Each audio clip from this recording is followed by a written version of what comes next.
নমস্কার বন্ধুরা, আমার চ্যানেলে সবাইকে স্বাগত জানাই। তো আজকে দেখো আমি রেডি হয়ে গেছি, আমি যাব একটা মন্দিরে। তো মন্দিরে যাওয়ার জন্য শাড়ি পরেছি, দেখো আমাকে কেমন লাগছে। এই শাড়িটার সাথে এই ব্লাউজটা নয়, কিন্তু এই ব্লাউজটা ম্যাচিং করে পরলাম, ভাল লাগছিলো বেশ দেখতে। তো দেখো যেখানেই যায় না কেন বাচ্চাকে কিন্তু খাওয়াতেই হবে, যতই রেডি হই ওকে না খাইয়ে ওকে না রেডি করে কোনো কিছু শান্তি নেই। তো আমি এই জন্য মাম্মামকে খাইয়ে নিচ্ছি, খাওয়ানোর পর মুখ টুক মুছে তারপর ওকে রেডি করবো।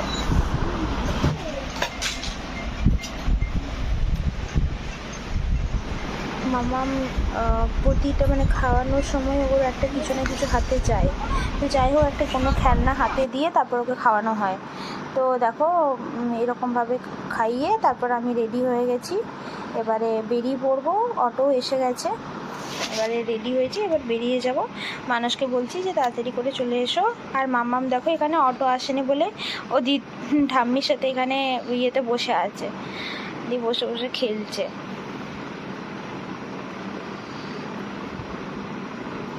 আমরা অটোতে যাওয়ার জন্য একদম রেডি।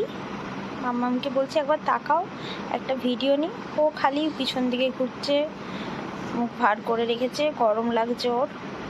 আমার মঙ্গলসূত্র নিয়ে টানা হেঁচড়া করছে।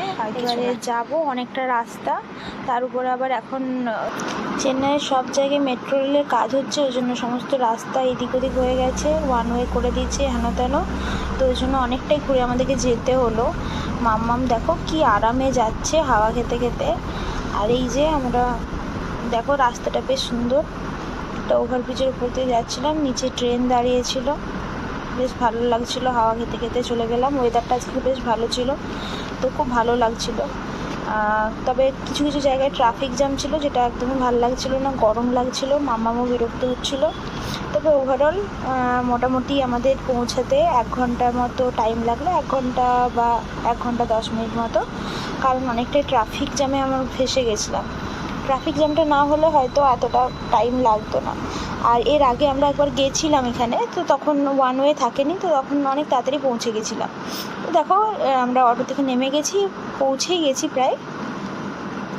এখানে অনেক দোকান টোকান রয়েছে, তো দোকানগুলোতে প্রচুর এখানে জিনিসপত্র পাওয়া যায়, পুজোর যত রকমের জিনিসপত্র এখান থেকেই কিনে নিলাম আমরা। ওখানেই জুতো খুলে রাখা যায়, দেখো সবাই রেখেছে, জুতো টুতো খুলে রেখেছে, যে দোকান থেকে যে যে জিনিস নেবে সেই দোকানেই সবাই জুতো খুলে রাখছে।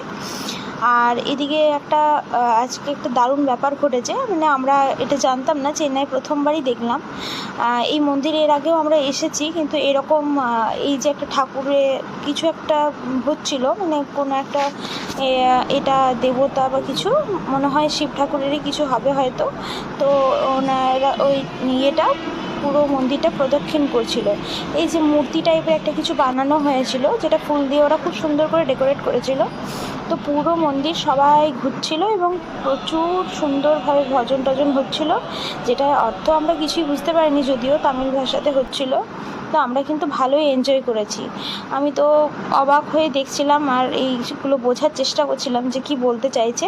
তো যাই হোক লাস্টে নমঃ শিবায় শিবায় যখন করলো তখন বুঝতে পারলাম আচ্ছা এটা শিব ঠাকুরেরই কিছু একটা হচ্ছে। তো তারপর দেখো আমরা ভাবলাম যে মন্দিরের ভেতরে একবার ঢুকবো, তো এত লম্বা লাইন দেখে আর সাহস করতে পারলাম না। তো মাকে বললাম যে মন্দিরটা প্রদক্ষিণ করে নিই, আর ওই যে ঠাকুরটা বার করা হয়েছে ওটাই একবার দেখি, চলো ওখানে গিয়ে। ওখানে আরতি হচ্ছিল, খুব সুন্দর আরতি হচ্ছিলো, তো ওখানে আমরা দাঁড়িয়ে দাঁড়িয়ে দেখছিলাম। আর এখানে বিভিন্ন দল এসেছিলো, কয়েকটা করে গ্রুপ ছিল যারা একসাথে মিলে এরকম টাইপের কোনো ভজন নাড়ে করছিল, যেটা বেশ সুন্দর শুনতে লাগছিল।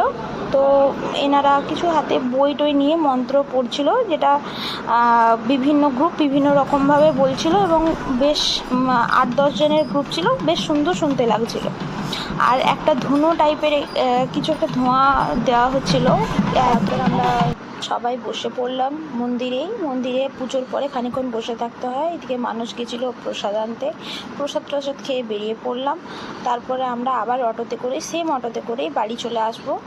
তো এরপর আসার পথে এত খিদে পেয়েছিল, তো ভাবলাম যে যাওয়ার সময় কিছু খেয়ে নিই। তো আসার সময় ধোসার দোকান থেকে ধোসা কিনে নিয়ে এলাম বাড়িতে গিয়ে খাবো বলে।